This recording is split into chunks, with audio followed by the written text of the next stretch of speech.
And welcome to tonight's edition of the Regional News.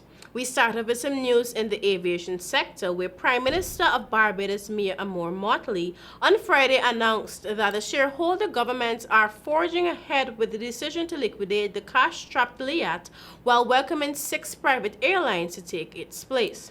Motley, who was passing the CARICOM chairmanship to St. Vincent and the Grenadines Prime Minister Dr. Ralph Gonsalves, said 6 airlines had confirmed services to the Southern Caribbean to begin in a matter of weeks. The Prime Minister said that she was confident the airlines out of St. Vincent and the Grenadines, Trinidad and Tobago, Martinique, and the United States would suffice in maintaining the connectivity, especially for the sub-region.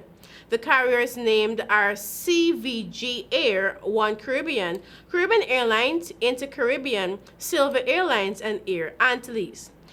The decision has not come as one that is welcoming for Antigua and Barbuda's Prime Minister Gaston Brown, in whose country LIAT is home-based. Brown had opted out of the July 3 virtual ceremony, having dispatched a strongly worded letter the previous day to Motley. And now for some news in Trinidad and Tobago. Officials within the island's police service have uncovered an alleged plot to kill Police Commissioner Gary Griffith, Superintendent Roger Alexander, and members of the Special Operations Response Team SORT. According to intelligence, the assassins are allegedly former members of the Venezuelan military.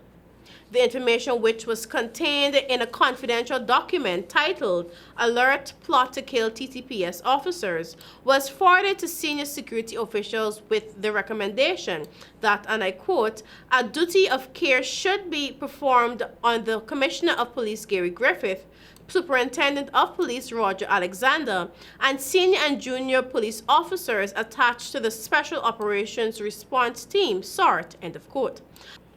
The plot, the intelligence revealed, was hatched by gang members for targeting officers for retaliatory violence.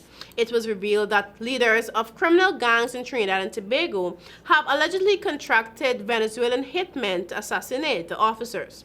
The document read, and I quote, "It is unknown when and where the planned executions would take place. However, their modus operandi includes the use of overt surveillance on their intended targets, most likely utilizing motorcycles," end of quote.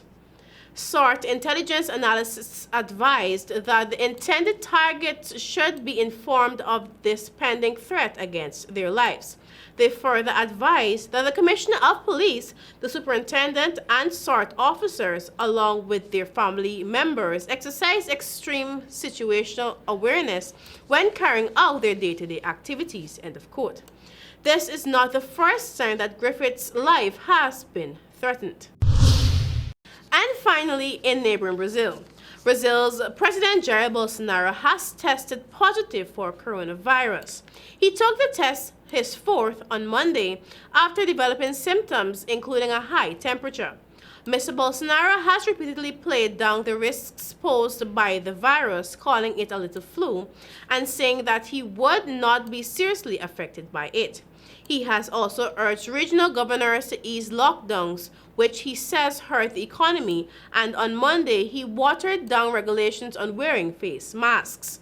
Mr. Bolsonaro made the announcement in a TV interview on Tuesday. He said the fever he had been experiencing had gone down and that he felt very well. The president said that he had started experiencing some symptoms on Sunday. He said he had a high temperature, a cough, and had felt unwell.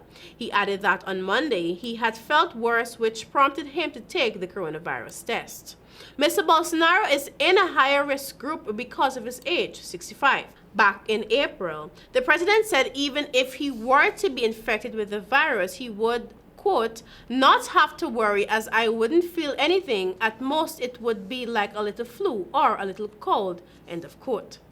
And that's it for our regional news this evening, and I continue to urge our viewers to continue practicing social distancing, wear those masks, and use those hand sanitizers.